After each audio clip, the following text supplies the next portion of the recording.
Hi, this is Chris Roshnot, 24K on Twitter and 24K on Instagram. Today I'm unboxing and showcasing the Mola N3. This is a dash camera with GPS for your vehicle. So here's the dash camera.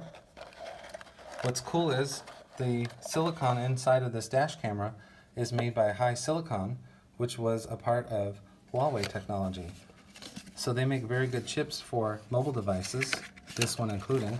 They give you an extremely long USB, micro USB cable right here. This is to plug in to the car charger, which they've also included. So this is the converter unit right here with the GPS module. This is USB-C. So the base of this unit here has micro USB port for that long cable. So converts micro USB into USB-C. And then here's the actual car charger itself. So you can see it has 1 amp above and 2.1 amps below. And then that just plugs into your cigarette lighter adapter.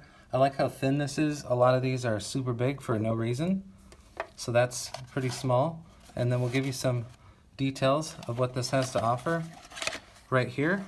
And then you can pause it and read about it anytime. Okay. So there you go. All this needs to get started is a memory card, a micro SD, and then you can start recording your drives in your vehicle. And this is the Mola N3. Please subscribe to the channel. We appreciate positive comments and of course, thumbs up.